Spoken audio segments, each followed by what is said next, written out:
think again. Join us to uncover why a freeze dryer might be the ultimate game changer for your homestead needs.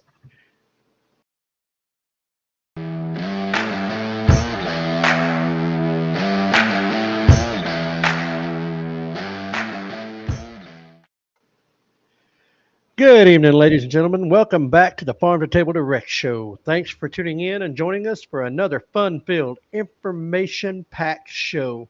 As always, please join us in the live chat where you can leave comments and questions, as well as participate with each other throughout the time we're together. Tonight, we welcome in Jack and Dina Dyer with Dyer Family Farm from Marlow, Oklahoma. Jack is one of the speakers and demonstrators at the Oklahoma Homestead Rendezvous. Jack and Dina, welcome to the show. Thank you for having us. You guys have a pretty busy day today. Yeah, to say the least. Say the Yeah, least. We're so, working the full-time job today. Uh-oh. So, is homesteading? Is it kind of like a side hustle for you guys? Are you guys full time into any particular endeavor, or do you have a job somewhere on the outside? Homesteading is a way of life for us. Right. Yeah. We have a 40-hour-a-week job, too, on top of that. Wow. We both work for Stevens County. Oh, okay. So, that'll keep you busy right there, especially during this time of year. Yes, sir. Right. So, as you guys know, tonight we're going to be talking about freeze dryers and freeze drying, which Jack and Dina has got a little bit of experience with it, we might say. And I know that you guys set up at expos and that sort of thing. And we're just going to kind of get in and kind of ask a few questions about the freeze drying process. And before we get into that, can you tell us a little bit of your background and how you started doing freeze drying? Yeah. Well, yeah, we bought our first freeze dryer just because we have the farm and we had an abundance of vegetables and all. And I went to work, which the county commissioner is my boss, and he said, "You've got a freeze dryer." He said, "You need to try this candy." He'd been to a Thunder game and they had bought freeze dried candy at the Thunder game. And so he brought me an empty bag. He didn't even save me one piece of candy. But he said, "This is what it looks like. The bag looks like." He said, you need to try this." And so we did, and it just went crazy from there. Well, So, yeah, sometimes the best things happen by accident, right? Yeah. Yeah, the original purpose of freeze drying was to put up our own food, basically. I wouldn't consider us preppers, but we are definitely not going to go hungry anytime soon. No.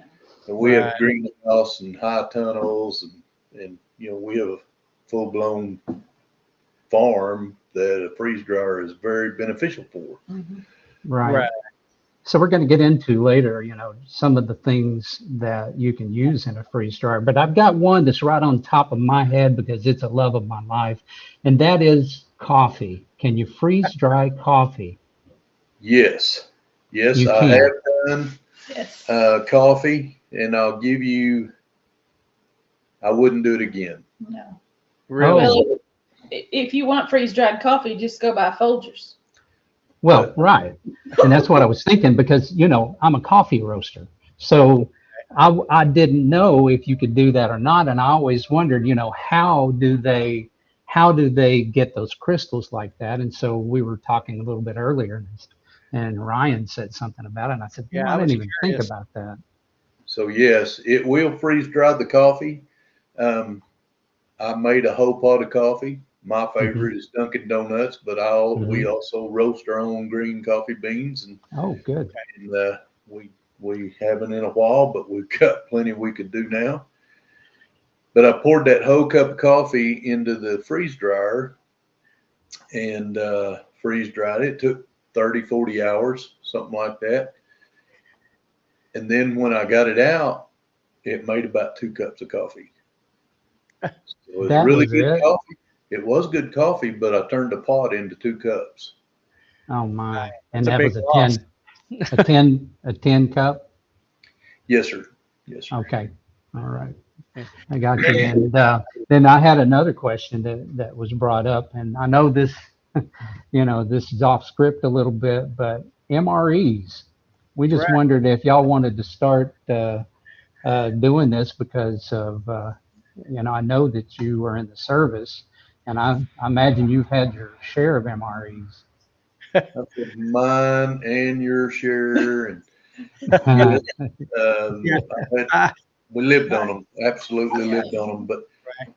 yeah, But, MREs, mountain house meals, things like that. That's all possible. Depends on the food you're trying to do and the fat contents and oil contents. That's what it boils down to. But you right. can create your own MREs that'll be shelf stable for 25 years if you package it wow. right. I was when Keith brought that up, I was sharing with him earlier. Mine, of course, I spent a lot of years in the service, and like you said, more than our fair share of them things. I won't even hardly look at one. But anyway, and you may remember this, the freeze dried fruit packages, right? They had a little, Yes. and it was a little hard cake, and I used to take and break the pieces off of it and just eat it that way, or Yep. follow it with water, and it would come alive in my mouth, and that's my memory of freeze dried food. So yeah, the strawberries was, that was bargaining chips. I mean, you could Oh yeah. let the tray. They're delicious. Yeah, Yeah, everybody wanted the strawberries. That was it. But that was the best of the fruit. there you go. We've got quite a few joined in on the chat already. Rainy Ridge, Heartland HQ with Dink and Tank, and Chris Thompson. Chris Thompson, and yeah. So hey, welcome Yeah, in, guys. Dink and Tank. Yeah. Yeah, so um, for those people that are watching out there, kind of explain what what freeze drying is and kind of how it works. So freeze drying is exactly what it sounds like. We freeze. So Whole Foods, I'm going to say, let's just take pickles. That's one of our favorite snacks. People love our pickles. Probably our best selling whole food, real food that's not a candy. It'll freeze the pickle. It's the chip, Yeah, it's just a dill pickle, not a chip. sandwich pickle, Mhm. Not a spear. like a hamburger pickle from Walmart. Right. So it freezes that down to about -20. Thicker, denser foods, it'll freeze down to -40. Then it pulls a really strong vacuum. So ambient pressure is around 2,500 on a vacuum scale of MTs. This is going to pull it down to under 500. Oh, wow. So it's a really strong vacuum. Once it gets down to that vacuum pressure, negative pressure, whatever you want to call it, it starts warming that extra cold food up. And as it warms it up, not cooking, it's not a cooking temperature, it just warms it up enough that the water will release as a gas and then is drawn out of the chamber and giving you 95 to 98% dry food at that So point. almost completely dehydrated, Yeah, basically. well, when you compare it to a dehydrator that gives you 70 to 80% water removal, Uh-huh. yeah. So that's why you get such long shelf stable times is there's nothing to cause any mildew or decay. But if there is moisture, it will decay. Yeah, if you don't get it completely dry, it's not going to be shelf stable. Right. Now, is this what you're going to be telling to people, more of the how that works at the rendezvous? I will go through that, yeah. Yeah. How the process I mean, works. Different kinds of foods and times and things like that. So Okay. we were talking earlier before the show. I can put candy in there, Skittles. That's our best seller. And excuse me, the Skittles, I only have to freeze them to about 0, and you don't have to get them that cold. And they'll come out in 2 hours. I'm done with a batch of Skittles. Those pickles we were just talking about, that's a 40-hour process. Wow. wow. Just because of the difference in fiber in the foods versus just a sugar snack candy. Right. There's just no So, so what are some of the perfect types of foods that that's good for freeze drying? And of course, are there other foods that, really is not good for freeze drying? Are there things that you would just stay away from? Yes. You can't do butter. Anything that has a lot of oil content.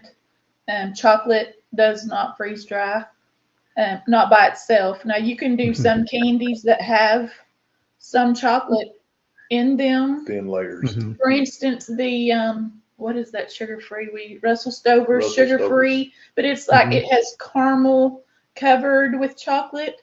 The caramel will it'll process, but the chocolate really does not. It just kind of sticks to and comes off. So you lose some, but some stays. So you may not get it all. What else? The main thing that you look for and to decide whether or not a food or a candy can be freeze dried is it water based or is it an oil fat based? You can do fatty meats and things like that. You just have to trim them down. I see. So Fat stuff will not. Cody, you can freeze dry drinks. Yes, Cody. Yes. I freeze dried some water the other day. You couldn't even see it. oh, No, but yes, you can. that's a funny question. But We were just talking about the coffee, Cody, and that's a type of drink. You end up if you do it with a powder because drinks is sugar based. I mean, I'm assuming you're talking like a soda. I haven't thought about doing a beer, but yeah, you could add it back. Reconstituted beer. That's Yeah. interesting. I don't I know. know. But I wanted to go back to Chris Thompson because Chris Thompson had asked, "Have you tried Big Hunk candy bars?" No. The big hunk we've been asked to do, and I do believe the big hunk works. But when we got into it on the candy side, after we started doing the candy, we got such a wide variety of products that we finally had to say, okay, no more new ones. Mhm. Let's deal with what we have. You have to master what was in the process. Yeah. So Right. Right. we, So do you ever go through the? I'm sorry. go ahead. Go ahead. Well, I was just going to ask that, do you guys go through like a weeding out process? In other words, you've got your bread and butter, if you will, the ones that really, pay. Do you like try some other things to replace the weaker ones and that sort of thing in your business model? One of my favorite candies that we started out doing, and they did really well. Now we have 2 freeze dryers now because we learned real quick. The first one was a medium, right? Mhm. Yep. And then so it didn't take us long to pay it off. I mean, Wow. not that it was financed, but the business paid for it very quickly. And then we upgraded to a larger one. But the times, there's a difference in them, and you have to master your machine because what you might do time wise in your smaller machine might be perfect and your larger machine might not be so well. You might need to go a little bit longer, maybe a little bit higher temperature. But what I was saying is nerd clusters was one of my favorite. In the small machine, they would do perfect and they would turn out wonderful. I don't know this, but I think that the candy company has changed their formula because I can't get them to do anymore. So I have told my customers, I'm sorry, I won't do them anymore. Wow. Even though they're one of my favorites, I just don't do them. Well, that kind of answered Rainy Ridge's question if there was any kind of candy you can't do. So I guess chocolate There and Yeah. Yeah, and I don't myself, I don't like doing gummy worms or gummy bears. Peach rings are fabulous, but And there's nothing wrong with doing the gummy bears and gummy worms. They just get so big that when we package them, we don't feel like we're offering our customers a fair value because you can't put that many in a package. But I want to go back just a little bit and answer a little bit more Keith's question. Okay. The candies that we decided to use, we didn't invent the wheel. So, I mean, we've tried to master the wheel, but we didn't invent the wheel. And what I mean by that is we use the resources that are available to us, the Facebook groups out there. We stick to once we fine tune a candy, we have a recipe, and that's what's used. I wouldn't call it a SOP, but that's our SOP, standard operating procedure from that point forward, if that makes sense. Yeah, Right. yeah, it does. Don't reinvent the wheel. No need. Just follow what works, right?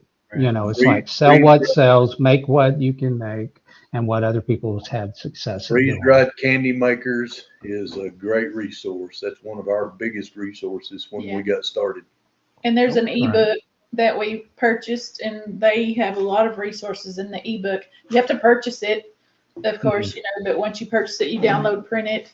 I mean, it's wonderful, and it's very inexpensive. I think it's Now, $5. in that ebook, it's going to tell you like processes.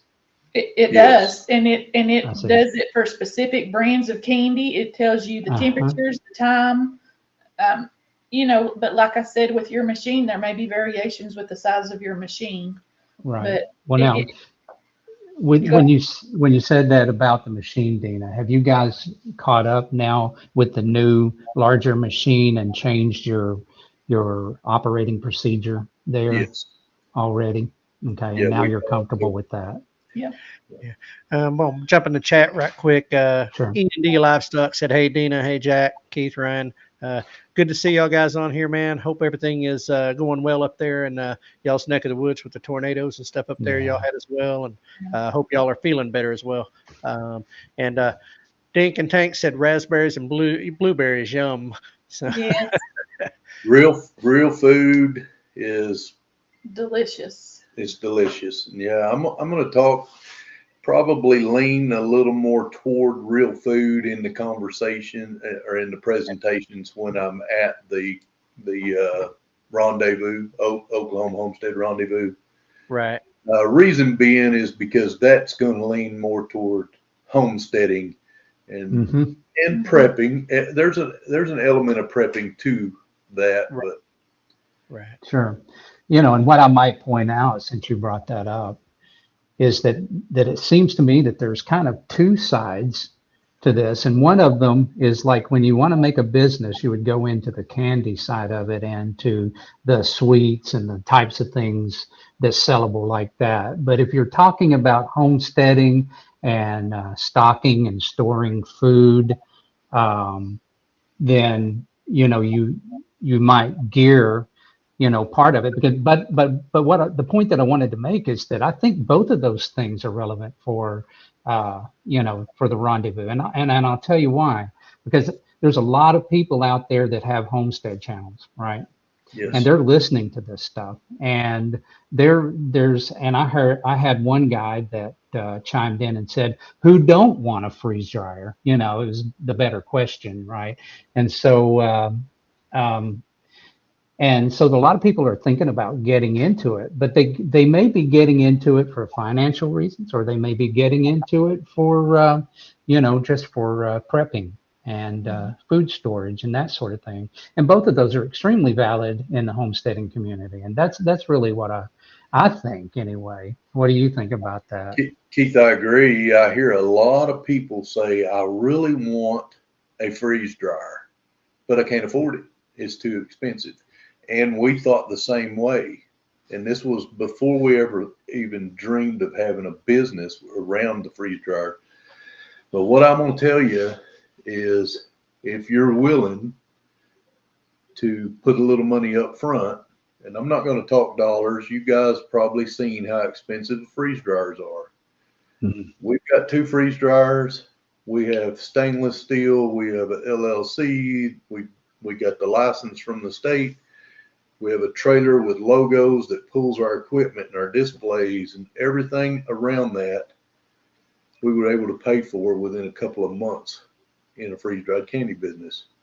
So Well- really, if you want a freeze dryer and you're willing to put a little work in it, that's the way I'd recommend going.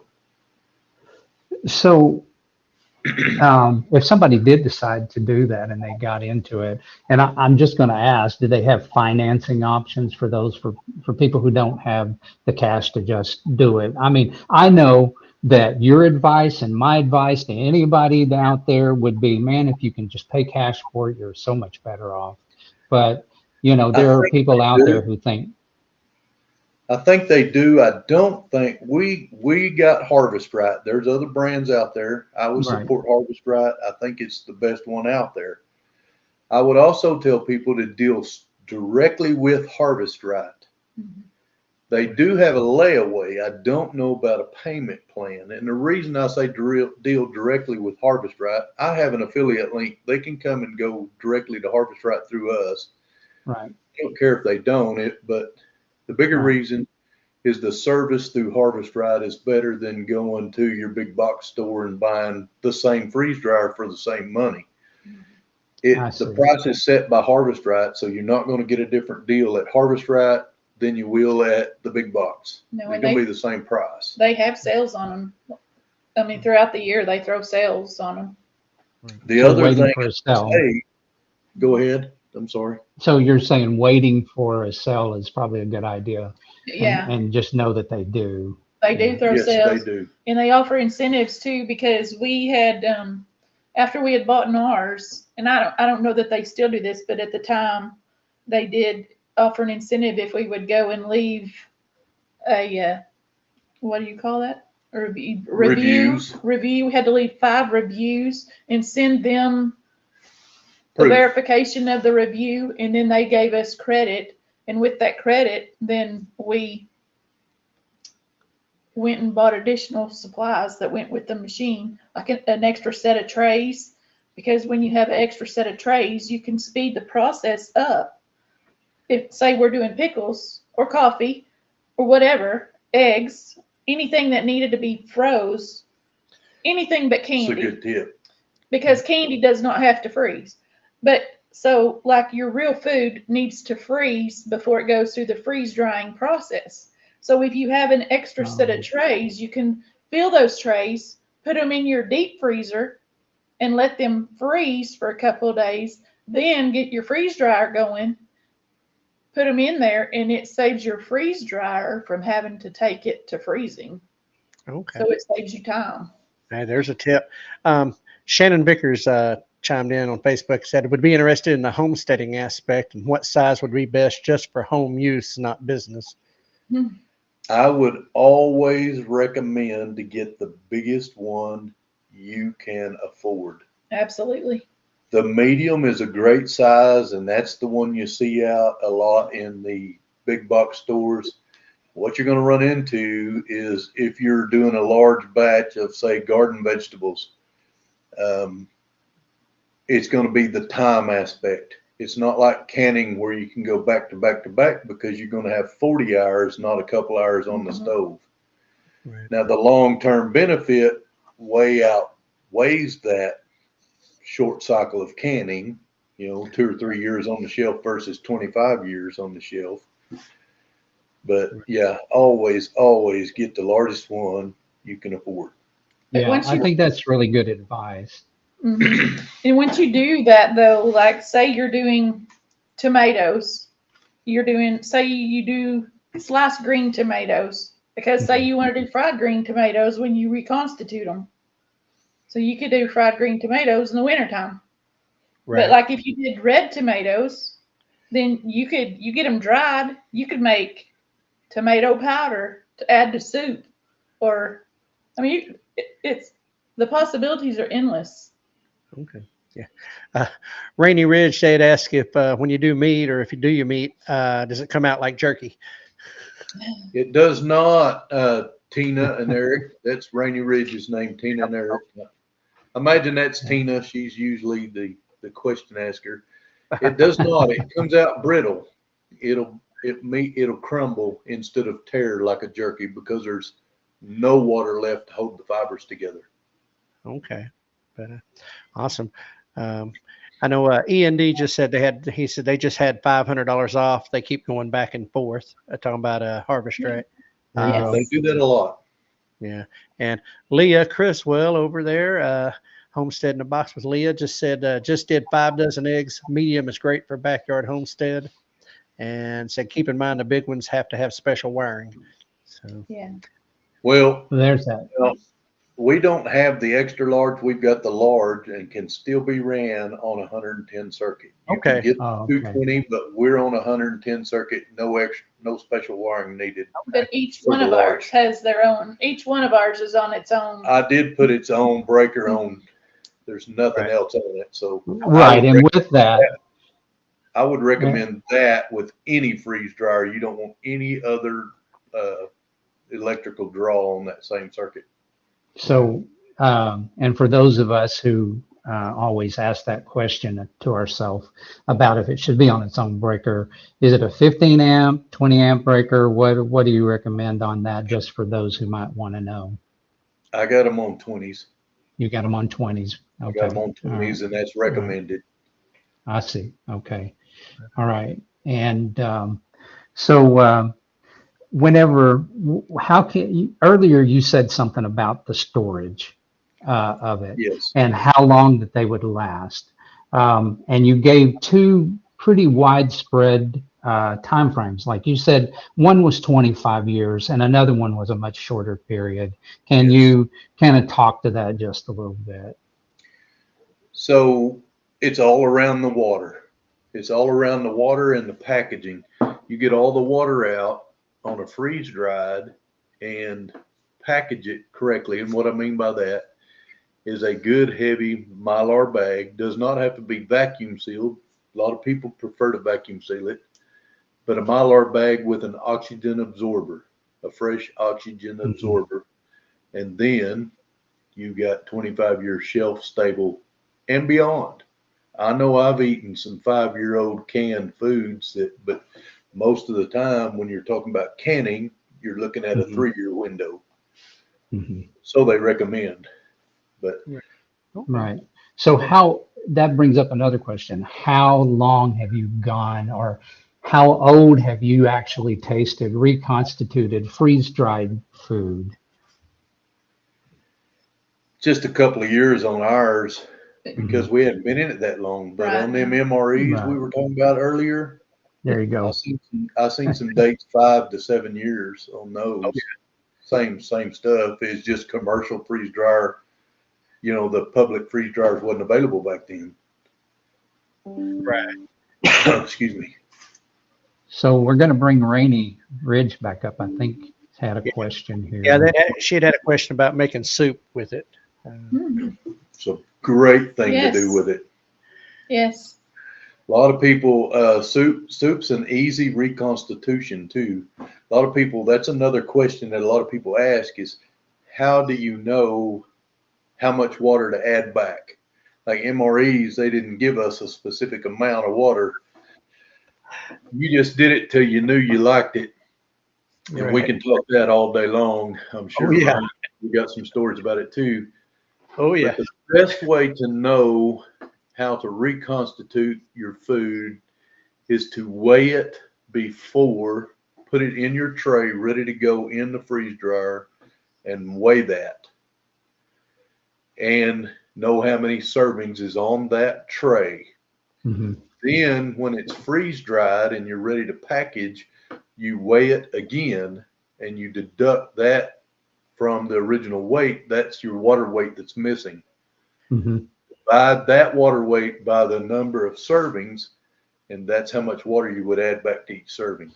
And it's probably good to label each one of those so that whenever you Yes. pull it back off of the shelf or wherever it's stored from, which we're going to get into in a minute, but then that way when you pull it off, you can just reconstitute it as it was originally supposed to be. So that's a really good tip.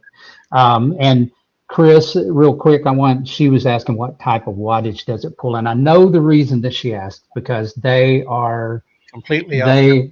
They're off grid completely. They are totally They're running off. solar, right?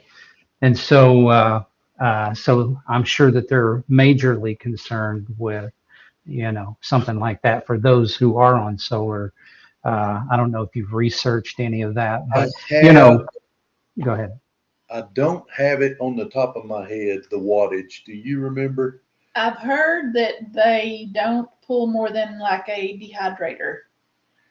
It'll surprise you how little they do pull. And Chris Dodge, I know y'all are in here, or at least Chris is for sure. There's other homesteaders out there. Lumna Acres is one of them. They're using solar array and using their freeze dryer as well. So it is possible. Off the top of my head, I do not know that wattage.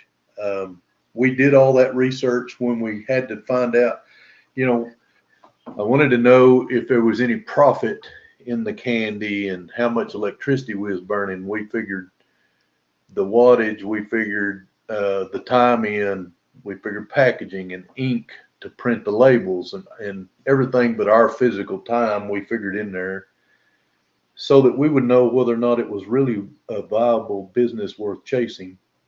Right. And when we set a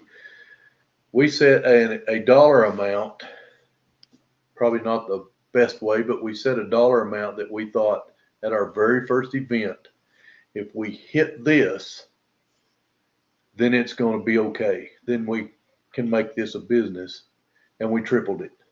So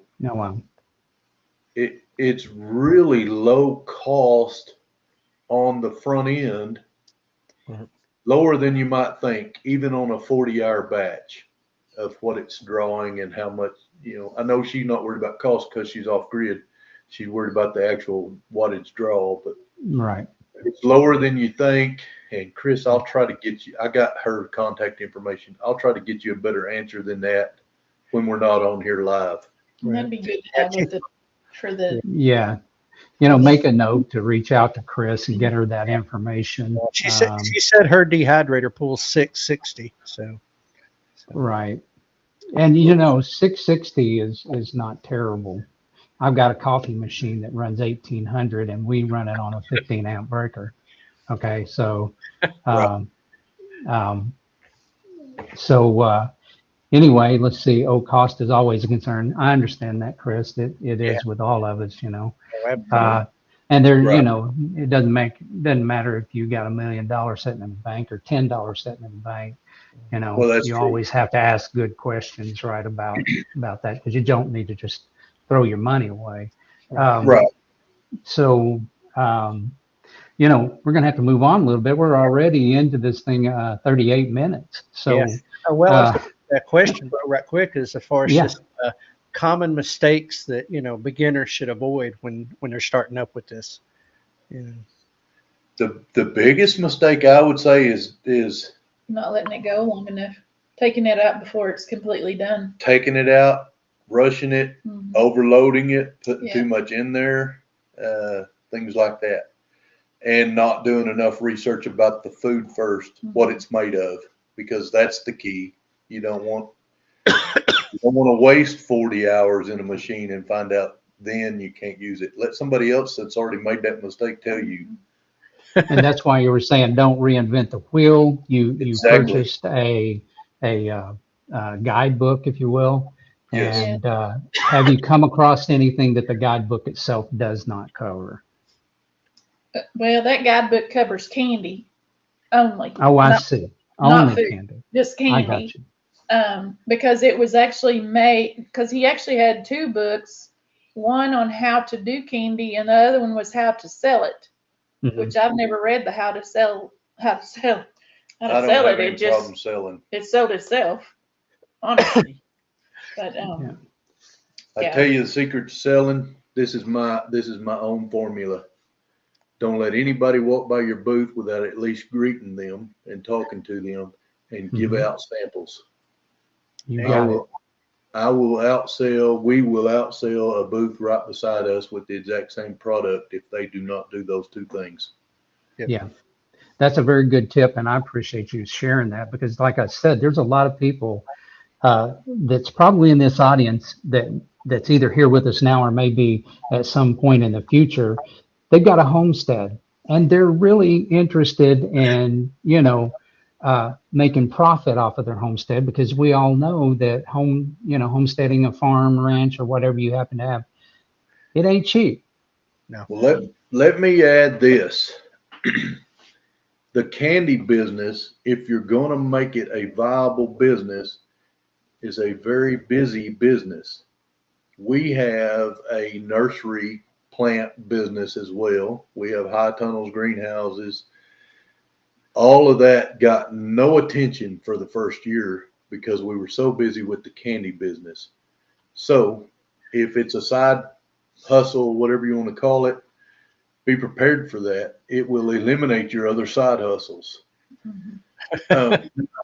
Back to something else I wanted to mention. If your homestead, you want to make some money for homestead, the freeze dryers are expensive. You don't want to be in the candy business, which is the better money side of the business. The food's good money too, but the production is way more time consuming. Freeze drying for other people. Offering your machine up as use is also a good way to pay for your machine and to bring in a little extra money for the homestead. And I suppose at the Homestead Rendezvous, you're going to get into more details like that about how you can actually operate that way, to where I guess it would be almost like renting your machine out. I wouldn't say that you're renting it out, but maybe you're taking on a project for other people that ask you. Yes. And you'll get into more details about how to actually better operate that type of income. I think yes, we will cover that. I will. Sorry, my coffee pot's making a little noise right now. Can y'all hear that making a lot of noise? No, but if I hear it, it's like a cattle call to me. It's a commercial done coffee maker. That's how serious I am about coffee. It's loud. Yeah, if y'all got to go, if one of y'all got to go take care of that, go right ahead. We'll push on. So go ahead and put E&D Livestock's question up there, Mr. P. Thank you very much. Yeah, so is there certain certifications you have to have from the health department to sell the freeze-dried candy? From the state. Yes, you need to check with your state and your health department. Yeah. Because the state, well, there's, depending on what state you're in, there's criteria. It's a food handlers in Oklahoma. You have to have a food handler certification. Okay. And it's not expensive to get. It is what, 8 hours? Was it 2 days? I can't remember. It was 1 or 2 days. I had to go do a course and you got certified. It's just it's for cottage law side of it. It's not the big. We can't ship it all over the country. Not commercial license. This is cottage law. It's completely different. Okay. So and there's a cap on the amount of income you can make in cottage law. Which is not terrible. No. I mean, it's a pretty high limit that they have. 75 grand in Oklahoma. Right. And we can make that in candy easy enough. Right. On a different topic at a different time.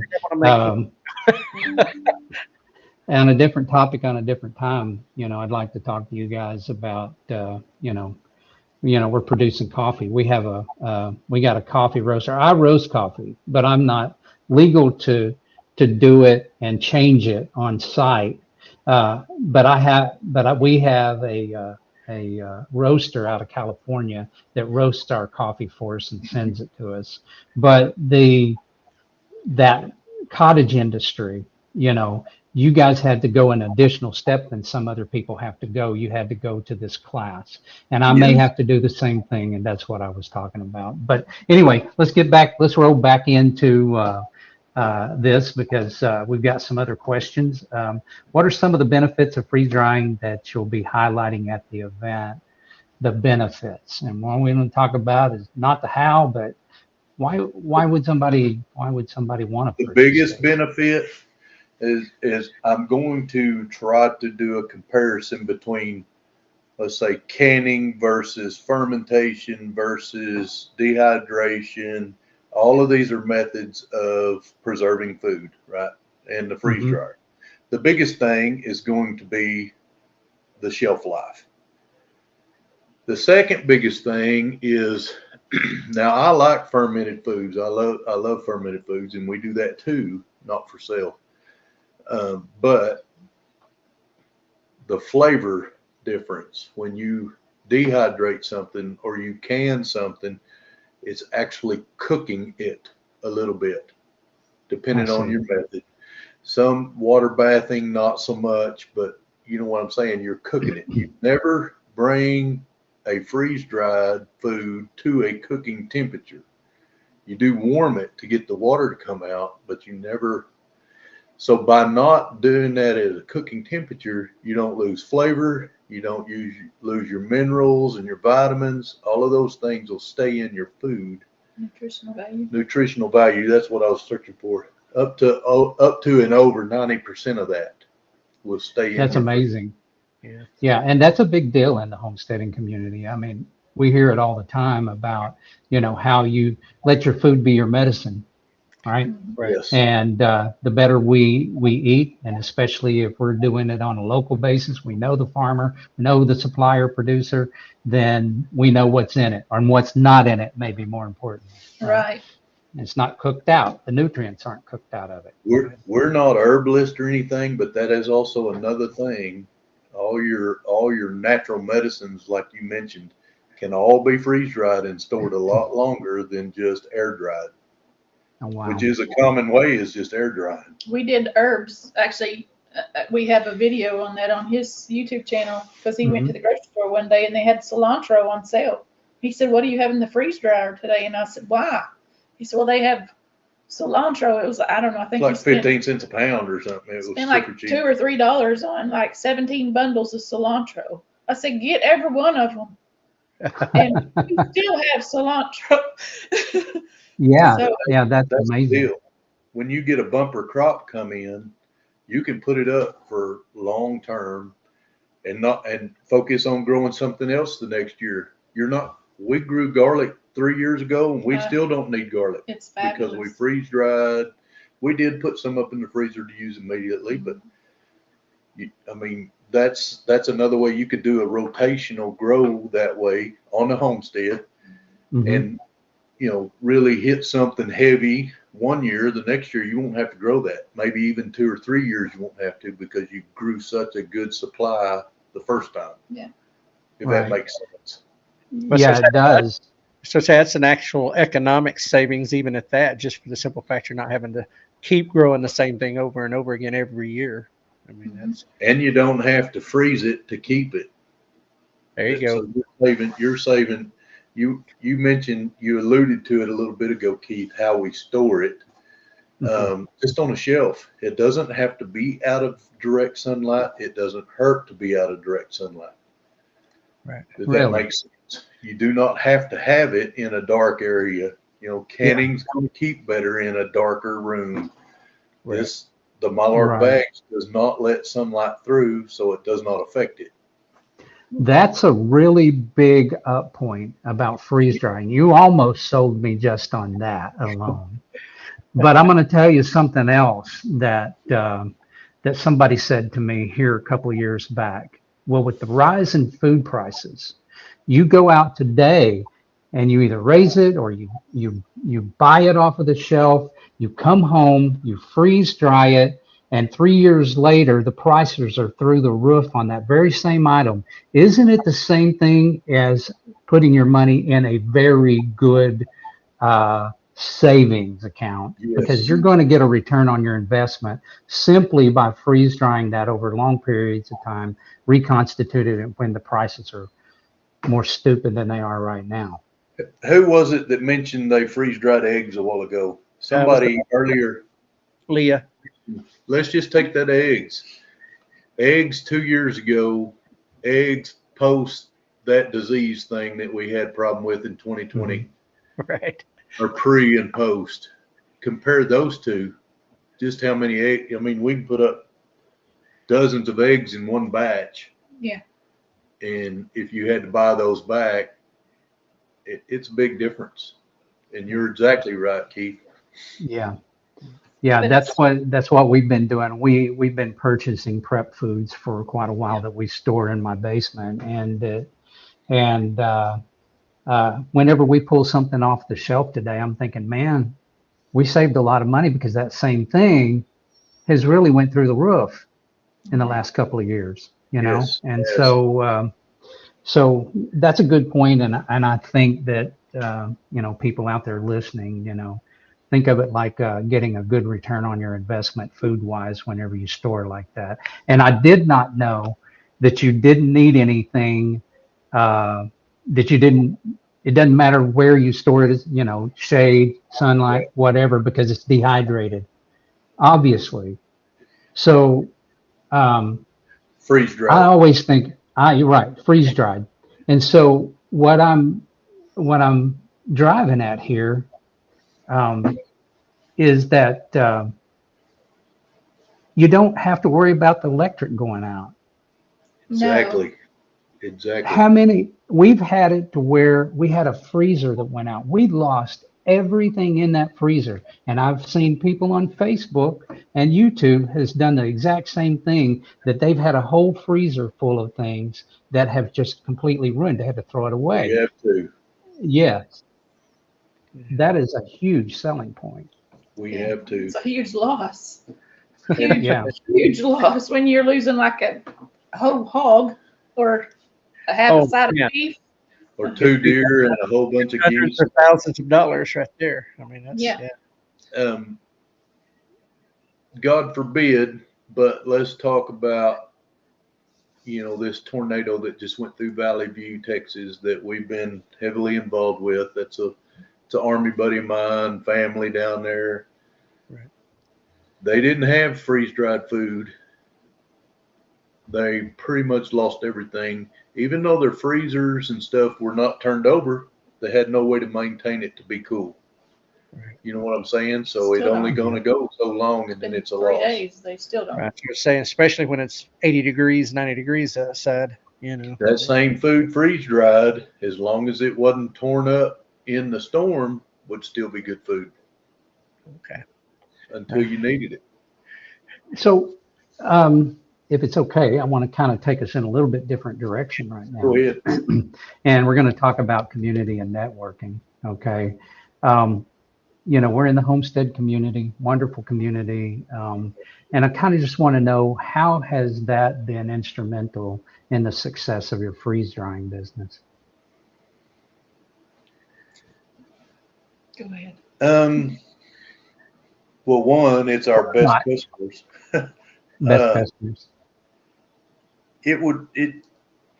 I can't give it the fact that it's a homesteading community being super instrumental. Had we been focusing on those long-term storageable foods, probably would have been more instrumental. But our customer base is way broader than just the homestead community. Mm-hmm. Now, granted, a lot of our events are around the homestead community. Mm-hmm. We got people that know where we're at. They'll come, definitely not involved with homestead community. They'll come straight into whatever kind of show it is, straight to our booth, buy what they want, and they leave. But yeah, homestead. So any large gathering then would be very sufficient for doing the business that you're doing. Absolutely. But so let me ask you this: you guys have a homesteading channel, Yes. and there are several homesteading channels that are out there right now. So part of what I want to swerve into is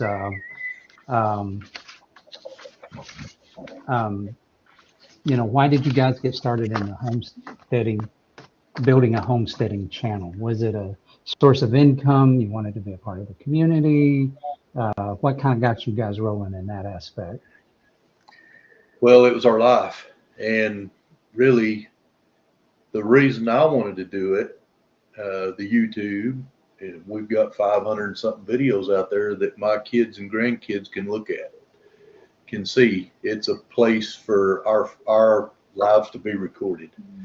Right. Yes, the monetary side of it is a goal and a target. We're not there, but we're close. But it's more about the family aspect and having that available down the road. Just recording life and sharing it Yeah. with others, Who we are. I mean, if we can help somebody through our experience, that's all for the better. So for those people out there who are budding, let's say YouTube or Facebook social media stars that are on the rise here, what would you say would be the best advice that you could give them to grow their channel? Because I know that like I said, there's a lot of that's in our audience. There's a lot of those people that's in y'all's audience. Consistency and community. Don't give up. Don't ever quit. Keep putting out those videos. Grow your abilities as you get more into it. Learn more about it. Right. Just don't quit and find your niche, find your community, and get involved with those people. If they have Right. those YouTube meetups, if they have the lives, get on people's lives and get your name out there. That's how you do it. Right. Be interactive. So I heard Brandon Eddy. We were doing an interview with Yep. the Eddies, and one of the things that he mentioned was make friends. Exactly. Yeah, do that And- first. Make friends first. Right. And Do Yes. you guys know Mike and Terry at MT Homestead? Are y'all aware of them? I've seen them. I think we must follow each other. Yeah. He calls us Framley. Framley. Okay. We can adopt that. That's exactly. My adopted Framley. Yeah. Yeah. That's exactly what it's We- just like what Brandon's saying. Make friends. One, if you're gonna make friends, then that's people who are more likely to want to see what you're up to. Right. Sure. Brandon apparently, him and Stephanie has got the recipe down, so to speak, because they're not that far into YouTube more than we are, and They're Right. lovable. wow, They're lovable. Right. We love them. Yeah, they are. Oh yeah. Yeah. It's good people. Mhm. that's been, this last, I say, I don't know, bro, year, I guess now, June. Yeah, June is the end of the month, that we really kind of became aware of the homestead community and kind of started beginning to get involved. The sheer number of people we've met and got to know and contacted. Now, when we go places and they're there or we see they're going to be there, it's like, okay, cool, because it's almost a reunion time, when you see them all. And I was took some of your advice, and we, getting on some of the live streams that other people are doing and just kind of being there and getting in. And Nick and Zoe from Chestnut, they were on. Chestnut Hills out in Alabama. Yeah. Yeah. And I Yeah. mentioned that I'd been on y'all's live while y'all were on the road. And when I was going back and forth between the two. And so I told them, hey, I'm back. Sorry, I was just over here. And they said, yeah, we like Jack. They got the candy. Yeah, So we're definitely known for the candy. Yeah. right. The candy guy and girl. Yeah. Right. Just that point of the fact that the network grows so wide through Right. doing that. Now, I felt like, bringing this part of it out in the show was really important because, like I said, a lot of y'all's subscribership, a lot of our subscribership is other homesteading communities, and they're trying to grow it. And as opposed to them groping in the dark, wouldn't it be nice if we could help lift them up by just sharing our experience so far in that? So, yes, we're here to talk about freeze drying. We're talking about the Oklahoma Homestead Rendezvous, and we're definitely wanting to promote that and encourage people to get involved with that. But if you've got a homesteading channel out there, talk to people, make friends, and it'll pay dividends in the end. And, Well, let me just say right now, before we get, I know we're running close to an hour. Yeah. I'm not restricted to an hour, but you Yeah, guys like. but we So just let try. me say this: if you're in the chat right now, and you see somebody in the chat that you don't know, go check out their channel. Have y'all got mediators in here? If you got mediators, have them drop those links to those channels. Also, get in there and give these guys a thumbs up for what we're doing right now, because Thank that you for all that. helps the algorithm. If you're in here now, I can't see how many people's watching. Y'all probably can, but if you're in here now, go give them a thumbs up if you hadn't already. Jack, look at me. Look at me. The algorithm is the bane of my existence, but it is what it is, right? You're exactly right. I don't want to live and die by it, but yeah, you're exactly right. But if we know that, let's do that. That's part of the community I'm talking Yeah. about. Let's support each other. Go out, check out these channels, check out these people. If they're in here in the chat, they've got a channel, whether they're putting out videos or not. They have to have a channel to be in the chat. Yeah. So we'll go support them. Right. Okay. It's done. They did it. Right. So, Mr. Producer, go ahead and put that question up from Debbie. Thank you. Right. There you go, Chris. Thanks for dropping them up. Yep. Thank you, Chris. Need a lot of ventilation. Yes. We have a ventilated window, fans, and a ventilated door into what we call our candy room. The way the not homesteading, but the way the cottage industry is, our business has to be in our residence. Right. But one way that I have on the back of the freeze dryer, there's a receptacle that your vacuum pump plugs into. The pump is what creates the heat that you need to mitigate the reason for the ventilation.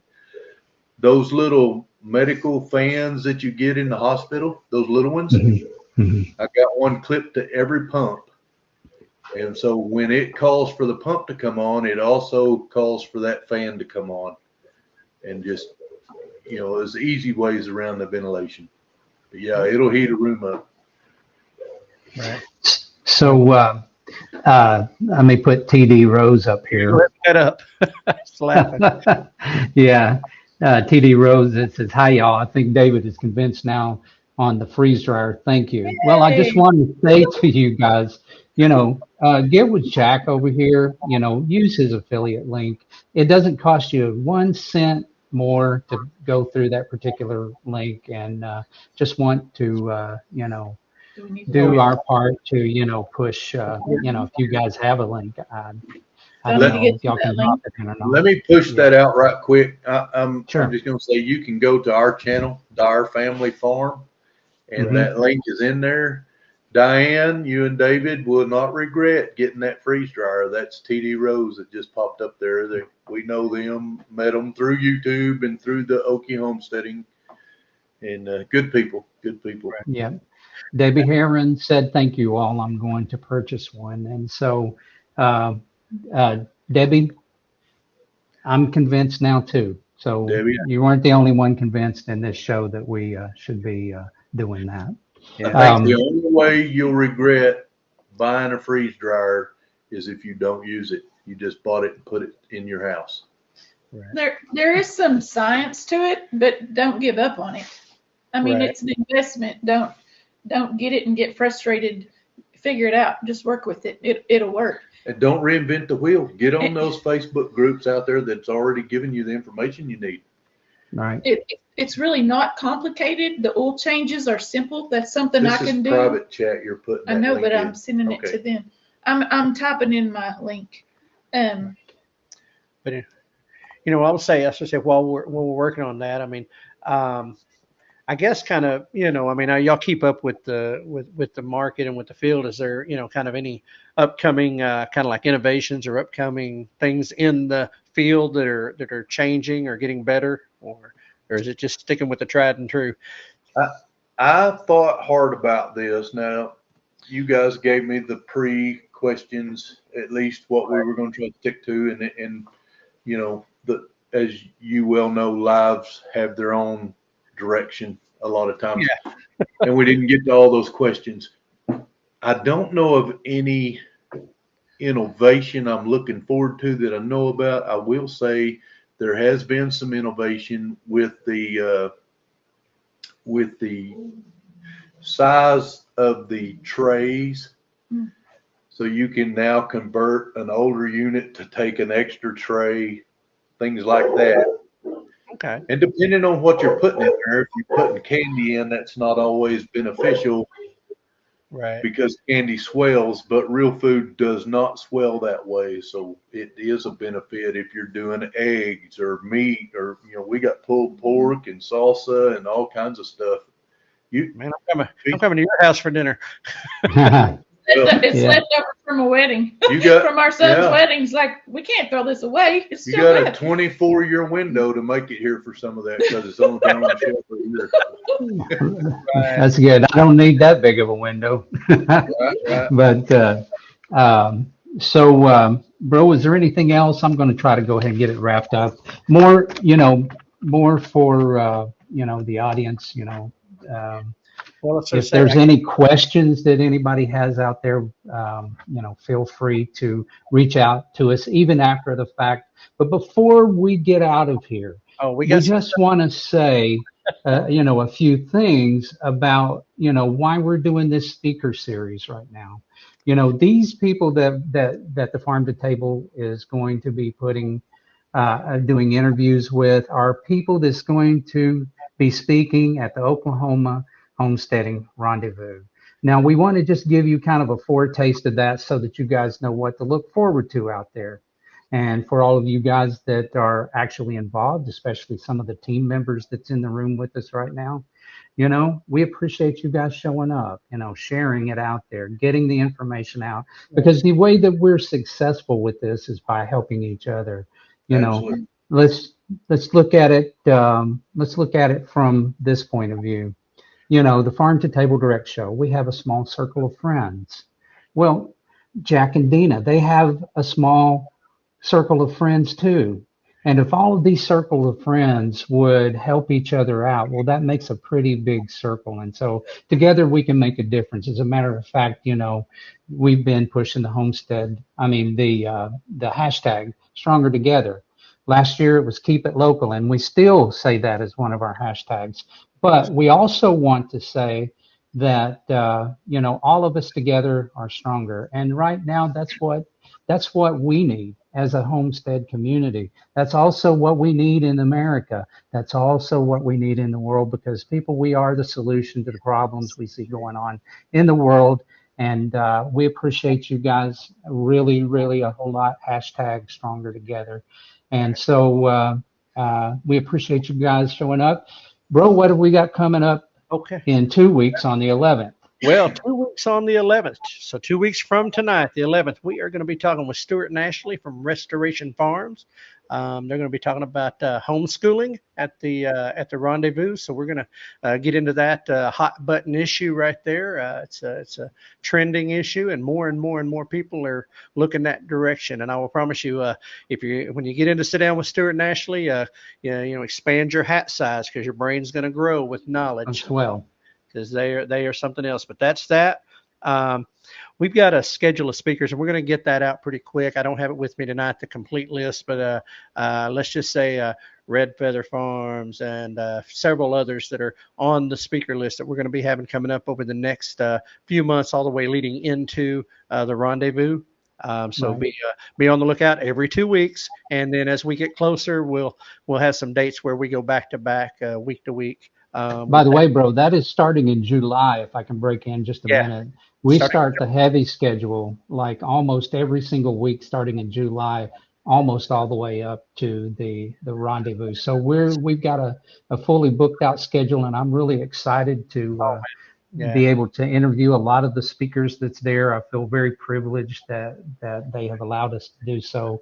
And Jack, Dina, we just thank you so much, for coming on and spending some time with us, and we cherish our what did you call that, family, our friendship with you guys, So and I want to just take quick couple of seconds, guys. First, if you know of an event, that's coming up, if it's a gathering, whether it's a YouTubers gathering, a homesteaders gathering, shoot it out to us, get it out there in the network, because I promise you, nothing bothers me more than hearing there was an event a week ago in my backyard and I didn't know about it. So right. That just irritates me. But big ones coming up. Modern Homesteading Conference is this next month in Coeur d'Alene, Idaho. I know that's a big one that's out west. Ozark Homesteading Expo, first weekend in September. and we're planning to be there. Urban Homestead Expo in Oklahoma City with the guys from Okie Expo. Going to be that Sunday, the 15th of September. And then, of course, the Oklahoma Homestead Rendezvous, September, I'm going to get it, 27th, 28th. McAllister, Oklahoma, Southeast Expo Center. Jack and Dina will be there with us. And, E&D says they have one in Iowa coming up. You up for a road trip, guys? Yeah, that's not in your backyard. Probably ain't. But anyway, and so shoot that over to us, E&D. Shoot that over to us, and so we can get that on the list. But anyway, so with that, folks, I mean, here we have it. We're going to wrap this up. Jack and Dina from Dyer Family Farms. You can find them on Facebook and YouTube at Dyer Family Farms. And they have got quite a bit of stuff. And listen, if you need up-to-date weather, Jack's your guy. All right. Got the redneck weather report. But anyway, they will be at the Oklahoma Homestead Rendezvous, September 27th and 28th. And you can find out more info about the rendezvous at Oklahoma Homestead Rendezvous on Facebook, or you can contact them via email at okhomesteadrendezvous@yahoo.com. I know that Chris is still taking applications for vendors, speakers, all of that stuff, and you can reach out to her at that address, okhomesteadrendezvous@yahoo.com. Make your plans to join there. And she just chimed in with the Crockers, have a get-together in Bristow in July. So, Chris, send me more of that information about the Crockers if you know it, please. Yeah, absolutely. Please send that over to us, and we'll get that out. But anyway, that's kind of what's going on. We hope you found everybody listening that's still with us. Hope you found those that watched in found tonight informative and fun. I know we did, enjoyed it. And as we go our separate ways, we pray that you and yours are blessed, safe, and healthy. And remember that we are stronger together. And as we always say here at the end of every show, prepare for the unexpected and keep it local. God bless you.